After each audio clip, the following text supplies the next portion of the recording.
Good morning, everyone. I've been living with epilepsy for 13 years now, and I know I've mentioned it on the channel before, but I always wanted to make a dedicated video about my epilepsy journey. So I plan to do it in November because that's Epilepsy Awareness Month, and little did I know I would end up having my first seizure in 8 years this month. So in this video, I'm going to take you guys along throughout my day while also talking about my epilepsy journey throughout the past 13 years. So first thing I'm going to do today is run inside and grab some coffee.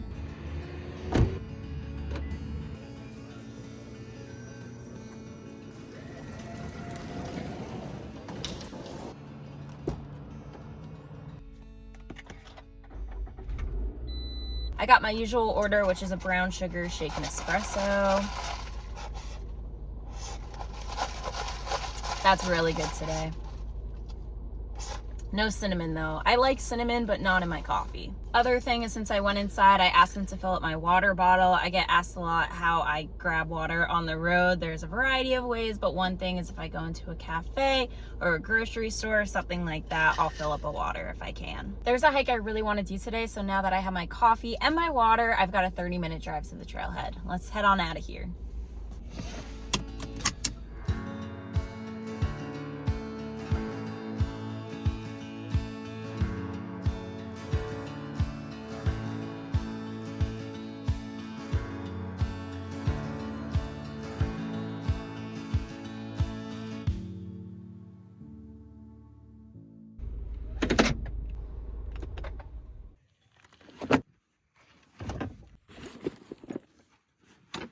I'm ready for breakfast, so I took out my power station and stove, but before I start cooking, I want to start talking about my story a little bit, starting all the way from the beginning when I was 14 years old. And this is where the sound quality got so bad that I had to refilm the entire beginning. One of my friends was turning 15, so she had a birthday party over the weekend and invited our group of friends. So first we all went out for dinner, and then we went back to her house for a sleepover party, and everything was completely fine until we fell asleep. Next thing I know, I'm waking up with a ton of strangers surrounding me. They're asking me questions like if I know who I am, where I am, what year it is. I am saying words, but nothing makes any sense. I don't really remember much. All I really remember is I just had a horrible headache and I knew there were a bunch of people surrounding me, but I didn't know who any of them were. And then finally, we were sleeping in the basement and I look to the door and I see my mom, and that's when I finally snap out of it. All of my friends and her parents were in the basement. I just don't remember any of them being there. So everything I'm sort of saying now is just from what I've been told. But first I had a seizure. So during those 1 to 2 minutes, I was convulsing, I was unconscious, I was jerking, foaming at the mouth. So all of this woke my friends up. So that's why they woke up their parents and called 911. After all of this, the paramedics, who were the people that were surrounding me, I just didn't know at the time, put me on a stretcher. I went on the ambulance and they brought me to the emergency room. The only thing I really remember about the ambulance ride and being in the ER is just that I was so tired. I kept trying to fall asleep, and then of course someone would wake me up.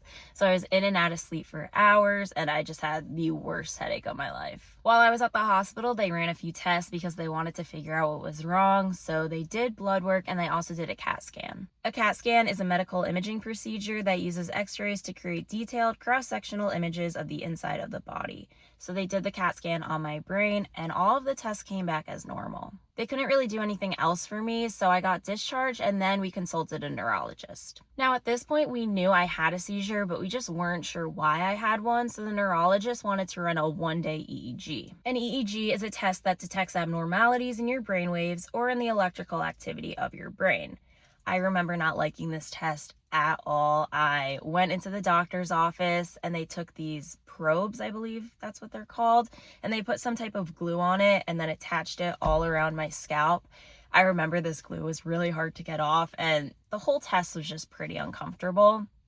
The worst part about it is the neurologist wanted to trigger a seizure so that he could see what the activity in my brain looked like while I was having a seizure. There's different ways to trigger a seizure. A few include sleep deprivation, flashing lights, alcohol, stress. The way he wanted to trigger the seizure was through sleep deprivation, so I had to stay up for 24 hours straight, which was not an easy thing to do. After hours and hours of trying to stay up, I just was so tired and wanted to go to bed, but I couldn't. I remember in the middle of the night, the only thing that was still open was a CVS. So my mom drove the two of us to the CVS and we were just walking up and down the aisle so I don't fall asleep. At one point, I'm just so tired that I sit down on the ground at CVS and I'm almost falling asleep. My mom is such a trooper. She stayed up the entire 24 hours with me to make sure I didn't fall asleep.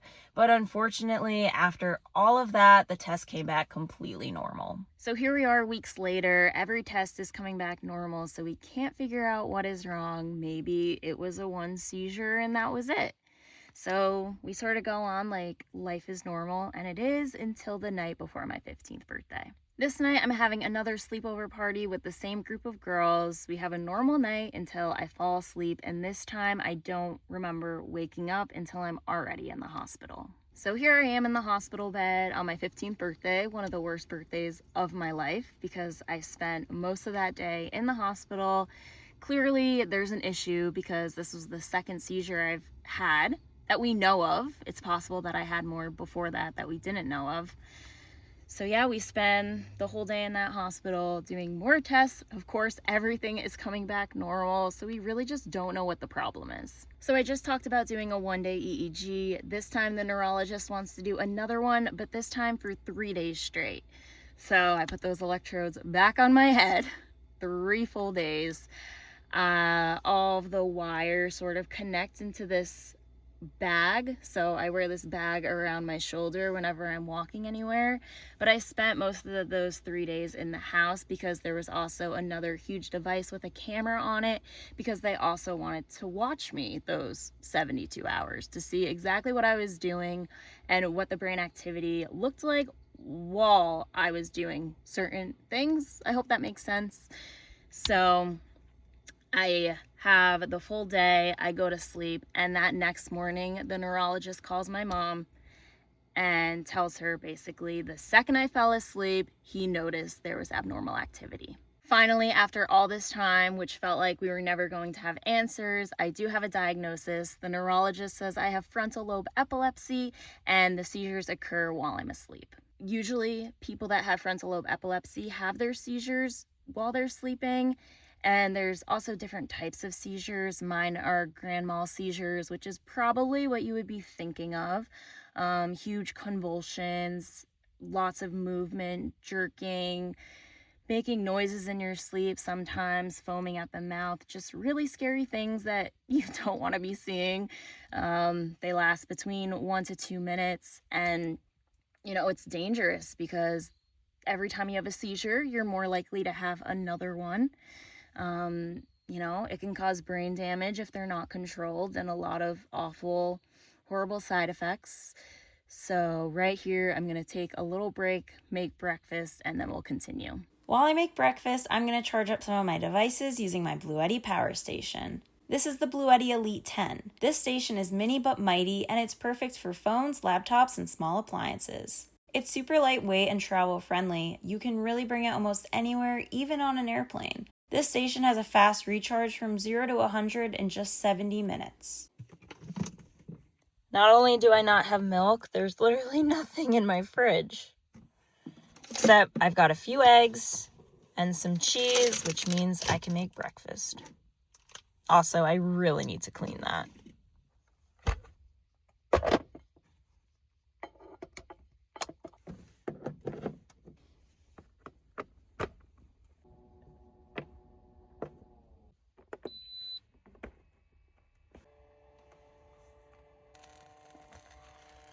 All right, let's try the one-handed egg crack. Okay, I have no idea how anyone does this. Oh, look at that. First time ever. This is clearly at a slant.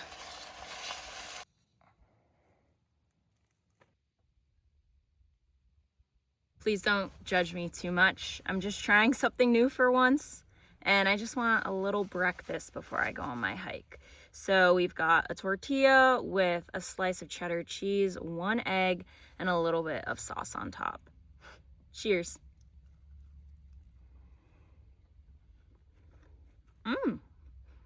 I think it tastes way better than it looks, but part of the napkin got stuck to this, which is gross. Ew.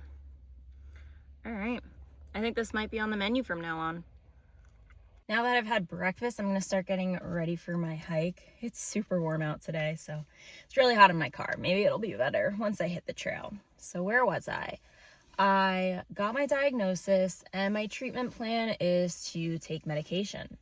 I am very fortunate in that once I got on my medication, my seizures completely stopped, so they were controlled as long as I took my meds. It wasn't my last seizure, but at least we knew what the problem was. Life definitely took a turn after that. Some things for the better, but most for the worse. I fell into a very deep depression for pretty much the rest of high school and a lot of college. So this lasted for years. Looking back now, people who have epilepsy are more likely to struggle with depression and other mental health issues. But at the time, I felt extremely alone. After my diagnosis, I lost all of my friends. You know, I think that happened partially because of me, partially because of them. I definitely started to pull away a little bit because of this depression, but also I don't think my friends really tried hard to keep the friendship, which was extremely hard at the time because I was in high school. Friendship means a lot, especially when you're in high school. It's hard to, do school on your own. So that was definitely one of the hardest times in my life. I lost my best friend of 7 years, which was something I struggled with for a very long time. So it was just a big change. I went 14 years of my life being relatively healthy. I never had any problems. I had supportive family. I had friends. I was in my freshman year of high school. I kind of felt like I was on top of the world and I had it all. And then one day my life just takes a 180. And yeah, it was hard. All right, I got my hiking braids in. I'm gonna put my hat on, of course, because it's super sunny. I want to protect my face. And today I'm so excited because I always wear darn tough socks, but I was always switching off between 2 pairs. I had 3. I lost one a very long time ago, which was very sad. Okay, that's not the point. Kayla, for our 6-month anniversary, got me a few things, but one thing she got me was my favorite brand of socks. These ones have raccoons on them, which I love because I think they represent Summit. Not so much anymore, but she definitely had those raccoon eyes when she was a puppy. She's just grew into her face so much. She's adorable. But yeah, I'm gonna wear these today. I walked around barefoot outside, so I have like pebbles all over the bottoms of my feet. So yeah, anyways, thanks Kayla. And speaking of Kayla and Summit, also Kezi, today I wanted to have the day to myself just so I didn't have any distractions and I could tell my story and all that. So if you're wondering where the pups are, Kayla's watching them today. I mean, how cute is that? Okay, I packed my hiking bag off camera, so I'm all ready. But like I was saying, I really struggled with my mental health after my diagnosis. Being online, I'll have to say you really need tough skin. People are going to write negative comments about you. People are going to have assumptions. I think one thing that does frustrate me is when people assume that my life is perfect. I am very lucky in many aspects of my life. I'm controlled with my seizures. I have such an amazing supportive family. I have great friends. I'm lucky to have an amazing education and a great job that I absolutely love. But life has not always been super easy. Even this year, there's been a lot going on off camera. I try to be my authentic self on this channel. I'm not playing a character or anything like that. So I share a lot about what my life is like, but of course I don't share everything. But I use this channel and this platform to spread positivity and educate you guys and show you places I go to and just share what I love. One thing I learned about myself since moving into my car is I absolutely love hiking. I realized how much physical activity has helped my mental health. It's 12 p.m. so I'm going to start my hike before it gets any later. I'm hiking in the Superstition Mountains. I've made videos here before. I think these mountains are absolutely beautiful, so I'm excited to take you guys along.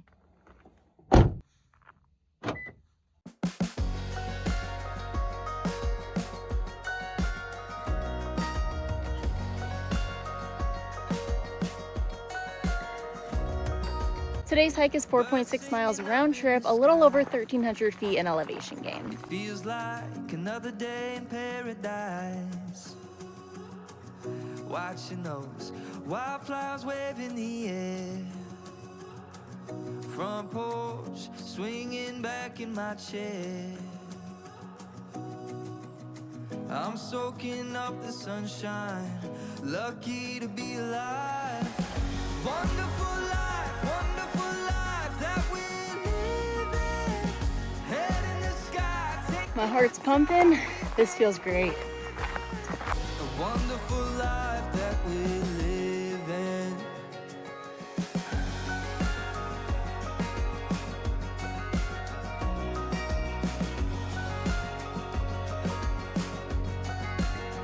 Something about This trail is pretty quiet, which I absolutely love.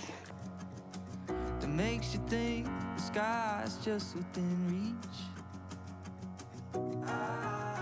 I'm learning to open my eyes, lucky to be alive. Wonderful life that we're living. Head in the sky, taking the time we've been given. A wonderful life that we're living.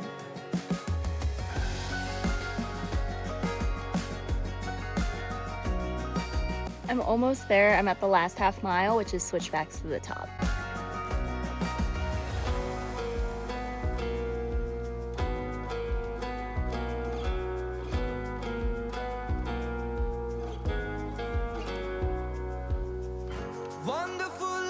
Wonderful life that we're living. Head in the sky, taking the time we've been given. This view is absolutely incredible. Wonderful life that we're living. Head in the sky, taking the time we've been given. A wonderful life that we're living.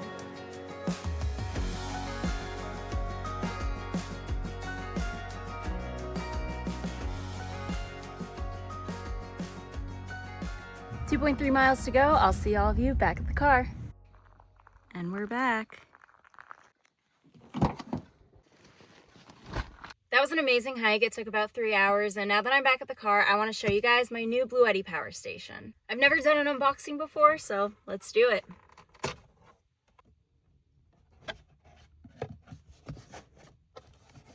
Right now, with every Blue Eddy purchase is a mystery card inside. Let's open it up. It's super easy and only 3 steps to participate. First, scan the QR code to access the campaign page. Then check the winning suit and number announced monthly. Finally, submit your info and claim your reward. There are a variety of prizes, including the grand prize, quarterly prizes, and monthly prizes. Make sure to hold on to your cards because a non-winning card may still win in the future, so I'm going to put this in the front of my car so I don't lose this. I lose everything, and this is something I do not want to lose. All right, now let's continue with the rest of the boxing. So of course we have the instructions over here, and then we have the Blue Eddy Elite 10. This thing is so small, so portable, very lightweight, and just as beautiful as the rest of them. Okay, next we have 2 sheets of stickers, both super cute. I think I'm gonna put a few of these on my water bottle. Next, we have a charger for the power station. This one plugs into a wall outlet. This is probably my favorite way to charge every Blue Eddy station. This is another charger. This one is for the carport, which is perfect for living in the car because I just plug it in and anytime I'm driving, my power stations can charge. I absolutely love Blue Eddy power stations and I'm so excited to add the Elite 10 to the family. If you want to try a Blue Eddy power station for yourself, you can use the link in my description for an exclusive discount. I'm so thirsty. Let's crack open a bevy. The only one in the fridge. I've mentioned before that Kayla and I are on a Spindrift kick. The lemon is by far my favorite flavor, so I'm going to crack this open. Cheers. This is so refreshing after a hike. And of course it's got a Kezzy hair on it. The dogs really follow me everywhere I go. Now, I've talked about the beginning of my epilepsy journey when I was 14 and 15 years old. Now I'm 26, so you're probably wondering what has happened between all of that time. So now that's what I'm going to talk about. Once I got on my medication, my seizures completely stopped, but I have had some since, and that is because I forgot to take my medication. Accidents happen. From what I can remember from the top of my head, I believe after that I had 2 more during high school, 1 during college, and then 8 whole years passed by where I was seizure free. Now I want to mention that throughout this entire time I've taken different medications. I took Oxtellar at one point, Keppra, a few other ones that I no longer remember the name of, because for the past 8 years I've been taking Lamictal, also known as lamotrigine. The reason I take this one now is because the other ones I would take 1 time a day, and if I forgot that dose I would have a seizure because the medication was no longer in my body. With Lamictal, I take it twice a day, so every 12 hours. So even if I were to miss 1 dose, I would still have the medicine in my body. So 1 dose skip wouldn't be the biggest deal. Last week, I have no idea how, but I missed 2 doses back to back, which means I barely had any of it in my system, which is why the second I fell asleep, I had a seizure. And unfortunately, yet fortunately, because I wasn't alone, but Kayla had to witness the entire thing. It's now been a week later and everything is okay. The only thing that still hurts a little bit is my jaw, so it's kind of fine, but if I talk too much or I try and smile, it definitely hurts. I think that'll take a few more days to heal. Other than that, it's hard to explain. I don't remember any of the seizure. I just know what Kayla has told me, but a few days after it, my mood definitely shifted. I don't know how to put it into words too well right now. I would say it sort of felt the way I did when I was depressed, but I knew that the shift was because of the seizure, so I wasn't too worried about it. Now everything is totally okay, but I mean, Kayla totally noticed that I was acting different as well. So I think just a little bit of like sadness and numbness, but totally okay now. Another thing though, I think is just that I was a little angry at myself. Of course, it was a mistake, but it's, a big mistake. For one, like I said, having seizures is dangerous, so thankfully nothing else happened, but it could have ended worse. For second, it's definitely a costly mistake because the emergency room and the ambulance, I don't even want to know what it's going to cost. I haven't gotten that bill yet, but it's fine because it saved my life. Now you may be wondering, how am I still hiking alone? How am I able to travel? All of that. After my seizure, I spoke with my neurologist, who is in New York, because that is where I lived all my life. And she said, because I had the seizure only because I missed my medication, nothing has to change. I can go back to living normally exactly how I was. My neurologist wrote me a script to get blood work, and my Lamictal levels are back to where they should be, so there's no worries on that anymore. Now I'm just going to be extra cautious. I have an alarm set 8 a.m., 8 p.m. every single day. I did that in the beginning when I first got diagnosed, and then eventually I stopped because it had just been so many years. I wish I never stopped doing that, so now I'm going to do that again. Every 12 hours it goes off, and I'll remember to take my meds.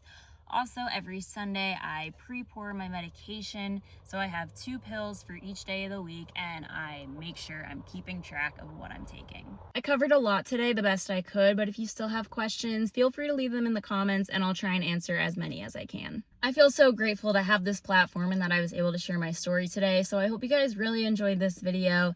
If you did, make sure to like, comment, subscribe, share, because all of the ad revenue from this video I'll be donating. Thank you so much for watching, and I'm really excited for next week's video, so make sure you check that out next Saturday. Bye, everyone.